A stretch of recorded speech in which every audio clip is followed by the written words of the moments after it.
Assalamualaikum warahmatullahi wabarakatuh. Selamat berjumpa kembali pemirsa dalam program Umat Bertanya, Ustadz Yun Menjawab.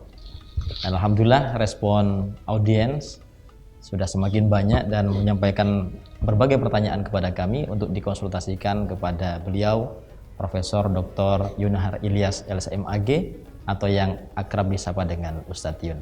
Assalamualaikum Ustadz. Waalaikumsalam warahmatullahi wabarakatuh. Gimana kabarnya Ustadz? Alhamdulillah baik. Baik, alhamdulillah. Ini ada pertanyaan dari Pak Ibrahim Jember Ustaz, terkait dengan ekonomi dan perbankan syariah. Pertanyaan beliau yang pertama, bagaimana tanggapan Ustadz mengenai bank dan asuransi syariah yang belum 100% syariah? Silakan Ustaz. Ya, penilaian belum 100% syariah itu mungkin perlu penjelasan lebih lanjut. Ya.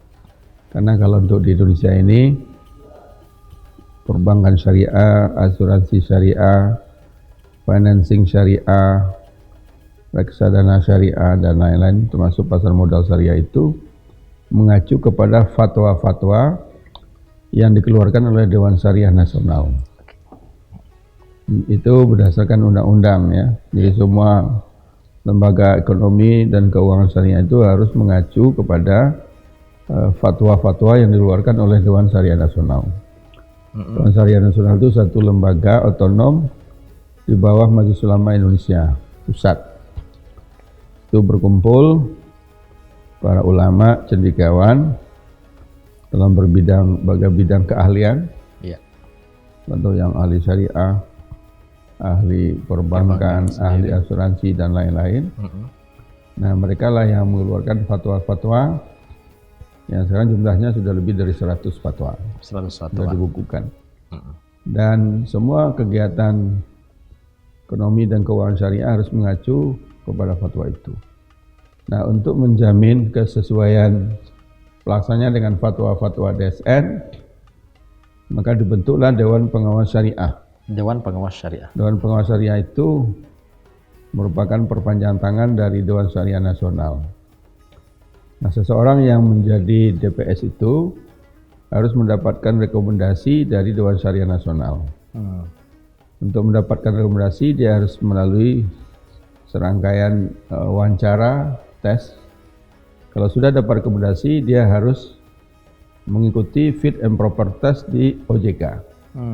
Otoritas Jasa Keuangan. Jadi tidak tiba-tiba jadi. Nah, nanti di OJK diuji tentang kepatutan dan kemampuannya baik dalam syariahnya maupun dalam peraturan-peraturan OJK mengenai perbankan, asuransi dan lain-lain.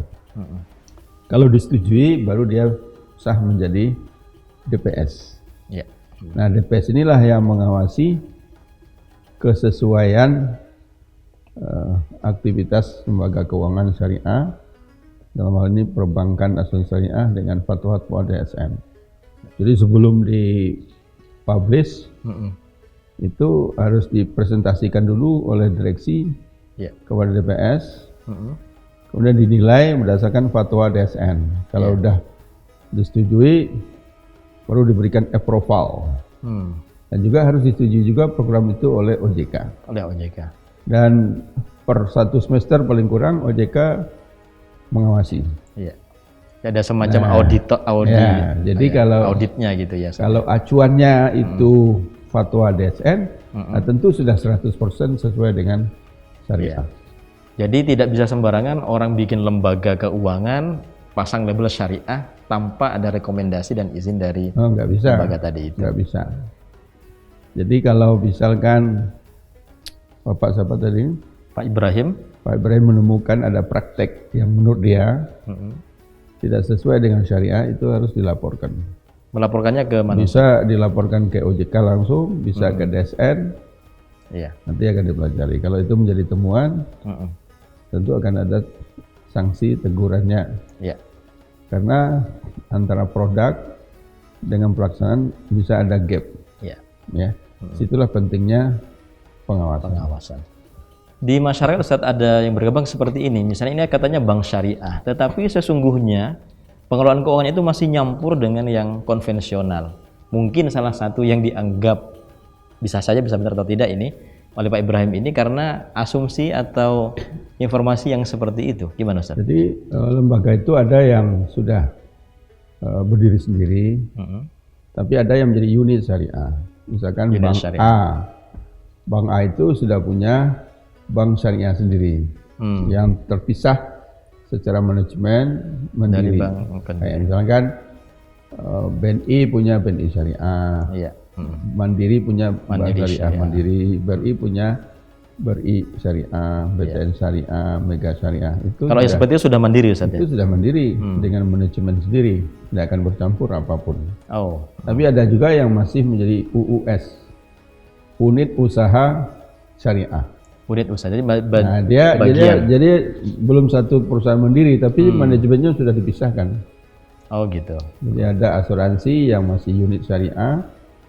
Nah, itu dalam jangka waktu tertentu harus spin off, dipisahkan dari induknya. Iya. Nah, selama belum dipisahkan dari induknya, mungkin gedungnya masih sama, tetapi manajemennya udah beda, akuntansinya beda, jadi nggak ada campurnya, Iya. nggak tercampur. Jadi yang masih bagian usaha tadi yang masih nyampur Ustaz ya? Atau sudah tidak juga? Kalau usahanya manajemennya beda, cuman dia belum berdiri sendiri. Belum jadi, berdiri sendiri. Jadi kepala unit syariah itu masih merupakan bawahan dari direksi di induknya. Tapi kalau sudah berdiri sendiri, dia sudah Betul-betul. dirut. Jadi ada dirutnya, ada direksinya. Ya. Berarti ya, informasi yang selama ini mungkin beredar di masyarakat bahwa bank syariah itu sesungguhnya masih nyampur dengan konvensional itu tidak benar Ustaz ya? Enggak ada itu campur. Kalau ATM-nya dipakai bersama ya biasa aja. Iya. Kan cuma mesin. Mesin saja. Kalau mesin ya boleh saja. Jadi proses manajemennya sudah Manajemennya sendiri. terpisah. Terpisah sama Dan sekali. kalau ada yang campur-campur, tentu akan Ditegur. ditegur menjadi temuan OJK. Dan OJK dalam hal ini ketat pengawasannya. Pengawasannya. Jadi kalau OJK sudah ngawasi, OJK tuh bisa duduk di situ dalam waktu lama. Jadi tidak cuma datang periksa, enggak. Tidak sesaat itu Ustaz ya, ditungguin. Mungkin bisa seminggu, bisa 2 minggu dia tungguin, duduk di situ. Oh, ketat sekali ya Ustaz ya. Ya, nggak usah. Ya. Salah meletakkan buku aja bisa ditegur. Apalagi yang lebih dasar ya, lebih penting. Jadi nanti diperiksa semua, akuntansinya, programnya, Ya. nanti dilihat dokumen-dokumennya semua. Insya Allah sejauh ini tentu sudah diawasi. Biasanya orang belum mencoba atau tidak paham dengan qila wa qala. Ya. Katanya, Katanya tidak. tidak dapat informasi yang valid dari yang punya otoritas Ustaz ya.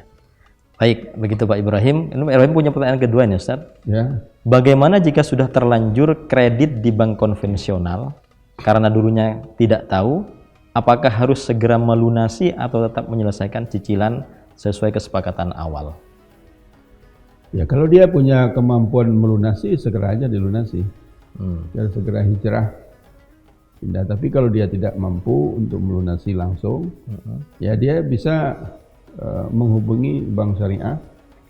Nanti bank syariah yang take over, sehingga dipindahkan dengan skema baru, apakah dengan murabahah atau dengan skema yang lain. Ya. Tapi yang namanya utang harus bayar. Harus bayar. Mentang, wah ini bank Anda kan bank konvensional, saya nggak usah bayar ya. Nanti urusan dengan polisi nanti. Baik Ustaz, berikutnya pertanyaan dari Mas Dika di Yogyakarta, masih terkait dengan ekonomi dan perbankan syariah. Ini, Ustaz mau tanya, sekarang seringkali ada promo-promo untuk peminjaman di bank baik konvensional maupun syariah dengan bunga kecil. Hukumnya untuk yang menawarkan dan yang meminjam bagaimana Ustaz? Jadi bunga, yang namanya bunga itu adalah riba. Ya. Jadi riba itu tambahan dari pokok pinjaman sebagai kompensasi waktu. Itu riba. Riba. Tambahan atau ziyadah dari ra'sul mal, dari pokok pinjaman, muqabil al-awqat atau al-waqt, sebagai kompensasi waktu. Ya. Dulu riba pertama yang diharamkan oleh Nabi itu riba Abbas. Namanya riba Abbas. Riba Abbas. Riba yang dilakukan oleh paman Nabi sendiri, Abbas bin Abdul Muthalib. Ya, bagian dari riba nasi'ah. Jadi Abbas itu, kalau ada orang yang mau berdagang perlu modal, datang ke Abbas. Abbas, pinjami saya 100 dinar. Iya. Berapa lama? 3 bulan. Iya. Oke. Dipinjami 100 dinar 3 bulan. Nanti kalau orang tadi datang 3 bulan, dia kembalikan 100 dinar tepat waktu, dia nggak kena apa-apa. Oh, nggak kena apa-apa? Nggak ada tambahan. Iya. Jadi Abbas nggak untung. Nah, apa yang diharapkan oleh Abbas? Biasanya orang nggak sanggup bayar tepat waktu. Udah 3 bulan datang dia, Abbas, saya belum bisa bayar nih, tunda sebulan ya. Nah, baru dia main di situ. Baik, sebulan jadi 110. Terus 10 dinar. Tambah 10 dinar. Iya. 2 bulan, 3 bulan, nanti lama-lama utangnya bisa jadi 150. Bahkan bisa berlipat-lipat Bisa saja. 200, kalau semakin lama. Semakin besar. Tapi kalau dia tepat waktu di awal, enggak kena apa-apa. Jadi riba Abbas itu sebenarnya kalau dibandingkan dengan bunga sekarang ya lebih lunak. Lebih lunak. Karena sekarang itu tepat waktu pun bayar tetap kena bunga. Tambahan. Nah, itu riba yang diharapkan pertama kali oleh Nabi Muhammad Sallallahu Alaihi Wasallam. Jadi bunga itu sedikit atau banyak sama. Jadi namanya ziyadah. Ya. Apakah setengah persen, 1%, 2%, ya tetap tidak boleh. Namanya riba, ya riba. Asal ada tambahan untuk Kategorinya. kompensasi waktu nggak boleh. Ya. Tapi kalau kita pinjam, misalkan Ali minjam sama seseorang, Ya.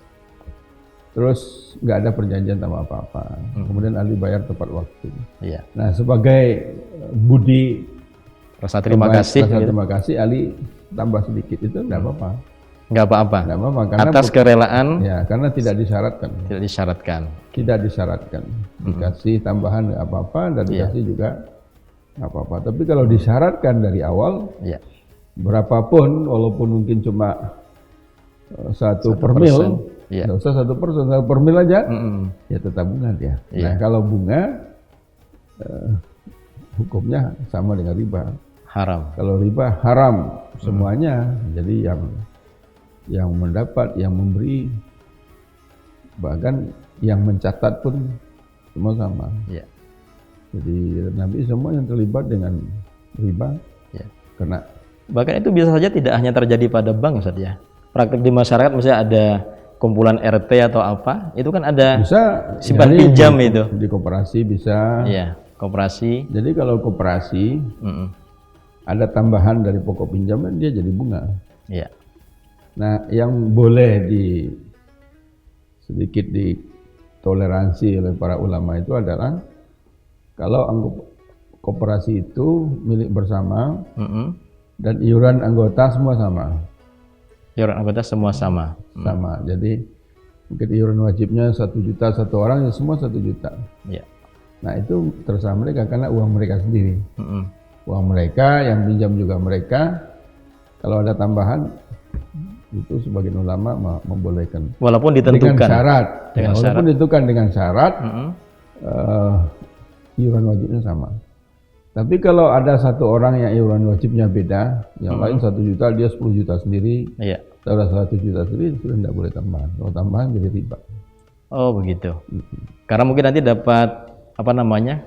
Persen yang lebih besar dari yang lain. Ya Ustaz, sama mungkin. praktek perbankan jadinya nanti. Iya. Tapi kalau semua milik bersama dipinjam oleh anggota juga, yang minjam harus anggota. Kalau orang lain minjam bukan anggota terus minta tambahan bunga. Iya. Tapi dari anggota untuk anggota, keuntungan dibagi lagi untuk anggota secara merata, itu termasuk yang dibolehkan. Oh, berarti kalau yang pinjaman RT itu Ustaz, kalau sumbangannya apa urunannya sama begitu, untuk anggota juga, Ya, insya Allah sama, relatif ya. Bisa di. Ya, kalau sama. Tapi Kalau sama. kalau ada yang bandari, cukongnya satu Ada orang, cukongnya. nah itu udah rentenir. Rentenir. Itu pun bentuk apa Ustaz ya? Keringanan ya dari fatwa ulama Pak Ustaz ya. Setiap ulama membolehkan dengan dasar uang sendiri untuk sendiri. Iya. Kalau begitu Ustaz, kira-kira bagaimana konsep Islam? Kalau seperti itu bank kira-kira kalau tidak pakai bunga dari mana bisa hidup dan Dari bagi mendapatkan hasil. hasil? Jadi bank itu, yang bank syariah Ya, itu mendapatkan keuntungan dengan skema sendiri. Misalnya satu, murabahah. murabah. Jadi kalau Ali mau beli motor, Mm-mm. datang ke bank syariah. Saya mau beli motor, mereknya ini, harganya sekian. Iya, Jadi misalkan 15 juta. iya. Nanti bank beli motor itu. Dibeli oleh bank motor sesuai dengan pesan Ali. Iya. Lalu dikatakan, ini motor, kata bank saya beli 15 juta. Iya. Saya jual kepada Ali secara cicilan. Berapa lama? Ali mengatakan 4 tahun. Iya. Nah, lalu dihitung oleh bank. Kemudian dikatakan, saya jual 20 juta. Iya. Jadi modalnya 15 juta, Mm-mm. dijualnya 20. Iya. Cicil. Berarti bank untung 5 juta. 5 juta. Nah, itu namanya jual beli untung. Murabah itu artinya jual beli untung, tapi bayarnya dicicil. Dicicil. Cicil selama 4 tahun. Nah, tiap bulan dicicil pokok Mm-mm. dan dicicil juga margin. Jadi margin saja dicicil nggak boleh. Jadi kalau akuntansi syariah, kalau OJK nggak ngizinkan kalau cicilnya cuma margin. Tapi pokok dan margin sekaligus dicicil. Sekaligus. Supaya lebih safe, lebih aman. So kalau margin saja dicicil bisa lama ya kan. Iya, iya. Nah, jadi dalam masa 4 tahun itu bank dapat untung 5 juta. 5 juta. Iya. Itu Tentu gimana, Ustaz? 5 juta itu kan sudah nanti ada biaya ini, biaya itu macam-macam. Iya. Itu bedanya dengan riba tadi gimana, Ustaz? Kalau dengan riba uang yang dipinjamkan. Datang ke bank, saya mau beli motor, pinjam uang. Oh, pinjam uang. Pinjam uang 15 juta, nanti bunga 10%, nanti sekian. Iya. Kalau ini nggak beli, jual beli. Hmm. Nah, nanti kalau sudah dijual, ya, kan belum lunas tuh. Iya. Nah, mitigasi risikonya, jamin risikonya ada 2. Pertama, PPKB-nya tidak diserahkan. Iya. Anu dulu. Ditahan dulu. Ditahan. Kalau diserahkan dulu, nanti Nggak dia bayar. nggak bayar. Nah, jadi tahan dulu Iya. sebagai jaminan. Atau PPKB-nya dibayar, dikasihkan langsung. Nih, ini motor, ini PPKB-nya. Anda mau jual besok juga boleh. Tapi harus ada jaminan lain. Oh. Nah, misalkan tanah, Mana? Sertifikatnya. atau sertifikat dalam bentuk lain. Jadi bisa 2. Kalau dia jaminkan tanah, motor yang belum lunas tuh boleh dia jual. Iya. Karena suratnya ada. Itu namanya murabahah. Murabah. Jadi salah satu keuntungan bisnisnya adalah dengan jual beli. Dan itu tidak ada ruginya. Iya. Kalau ada rugi namanya mukhasarah, jual beli rugi. Kalau ini Jual beli. murabah, jual beli untung. Untung. Iya. Jual beli untung. Jadi sifatnya barang. Nah, kalau bank mengatakan Anda aja lah yang beli, pergi beli, tapi saya beri surat mandat mewakilkan. Nah, itu namanya harus buat wakalahnya. Iya. Jadi bank mewakilkan kepada nasabah sendiri untuk membeli motor. Ya, nanti dilaporkan. Iya. Bisa teknisnya bisa diatur. Ya. Itu salah satu bentuknya. Bisa juga mutarabah. Jadi mutarabah itu bagi hasil. Jadi bagi hasil. Jadi bank bisa mengatakan Anda mau bikin apa? Restoran. Ya. Nah, Anda yang mengerjakan mudaribnya, kami sahibul malnya, bank. Ya, investornya begitu. Investor, dimodali lah. Nanti kalau untungnya dibagi 60, 40, 70, 30 terserah. Ya. Kalau rugi, dan Kalau itu rugi? bukan karena kelalaian, bukan karena penipuan, yang nanggung itu yang punya uang aja, bank aja. Yang punya uang kan Ya. Kalau mudaribnya, pedagangnya enggak. tidak kena rugi gitu. Kalau dia jujur saja ya, Ya. bukan karena kelalaian. Kalau dia misalkan mudarabah dengan bank beli taksi, tapi taksinya tidak dia bawa sendiri, dikasih orang lain lagi, terus tabrakan ya tanggung jawab dia sendiri. Iya. Itu kelalaian mudarabah. Ya. Bisa juga musyarakah. Kalau musyarakah sama, modal sama-sama atau mungkin juga bisnis sama-sama, keuntungan juga sama. Nah kalau musyarakah, untung dibagi, rugi juga ditanggung bersama. Oh, gitu. Karena ini mitra. Ya. Ya. Dan ada juga yang namanya ijarah, Ijarah. sewa, nyewa. Ada juga multi ijarah, multi jasa. Ya. Nah ini cukup banyak. Jadi banyak sekali peminatnya. modelnya saja yang bisa dikembangkan ya. Oh, skemanya banyak Sekali. semuanya halal. Semuanya halal. Jadi memang harus kreatif. Jadi ada fikihnya. Nanti bank lah yang menciptakan kreativitas. Ya. Bank tidak rugi karena pedagang pun sebenarnya lebih tenang dia. Lebih tenang. Jadi kalau untung asal jujur ya, tinggal dibagi. Ya. Kalau rugi nggak tanggung jawab. Nggak tanggung jawab. Enak sekali. Daripada dia pinjam modal, untung rugi bank nggak mau tahu. Iya. Ya. Pokoknya harus bayar. Kalau nggak bayar, jaminan disita. Baik Ustadz, mungkin itu dulu jawaban atas pertanyaan dari Pak Ibrahim di Jember dan Mas Dika di Jakarta. Mudah-mudahan bisa difahami dengan baik dan bisa diamalkan apa yang sudah disampaikan Ustadz tadi. Pemirsa, demikian program Umat Bertanya Ustadz Menjawab untuk episode kali ini. Jika ada pertanyaan silahkan disampaikan melalui nomor WA yang ada di sini.